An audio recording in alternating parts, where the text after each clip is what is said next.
The fate of all humanity could hinge on what I've got here. So maybe he was being a tad dramatic, but his research was very important.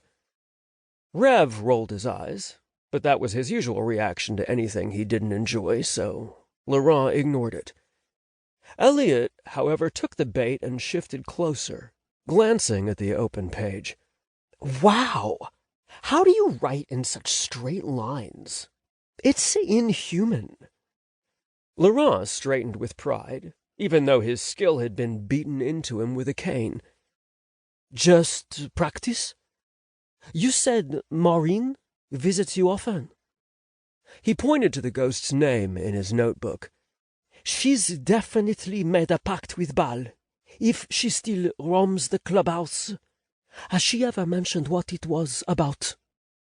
Elliot shrugged. Not really. She always changes the topic when I ask. Why? Rev chewed on his fries and lit himself a cigarette, as if his food weren't burnt enough.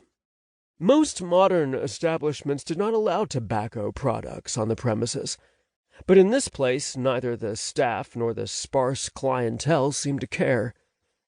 Maybe she did some crazy shit and doesn't want to admit it. Laurent frowned. Since when was Rev a part of this conversation?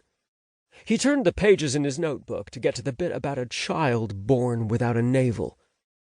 But she was in the asylum at the time of this strange child's birth. Maybe she could help us find out more about the other woman. Any leads could be useful. Fox watched him with a half-smile. And why do you care about a baby someone had 50 years ago? Laurent took a deep breath.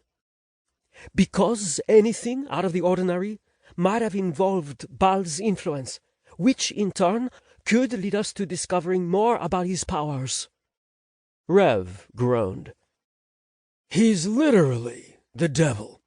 What more do you want? Laurent had no patience to argue with someone so ignorant, so he was glad to hear the roar of many engines. His heart leapt when he spotted Beast's familiar shape at the front of the formation. Wide in the shoulders, and seated on the huge motorcycle, he was a beacon, pulling Laurent to the window. Each heartbeat brought them closer, and when Beast parked the bike in front of the bar, followed by the remaining club members, it took all of Laurent's willpower to keep himself from climbing over Rev's lap like an excitable animal.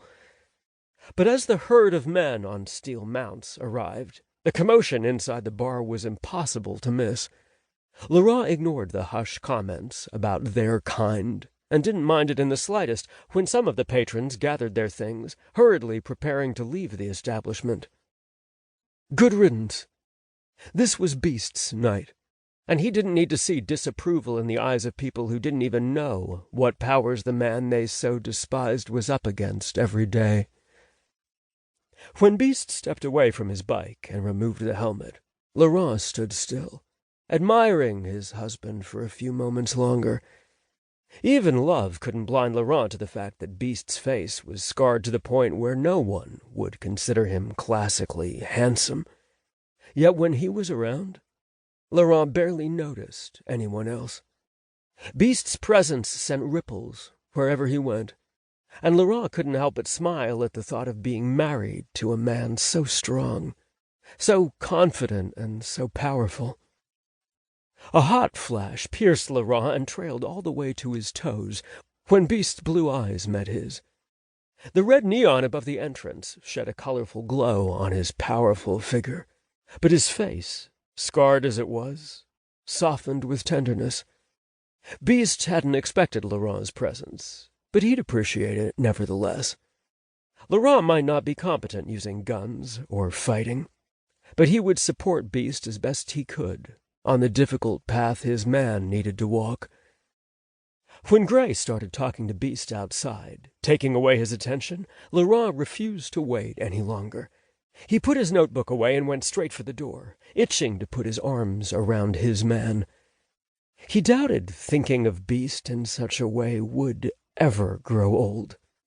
His man. A concept unthinkable in the year 1805, the time Laurent had left behind.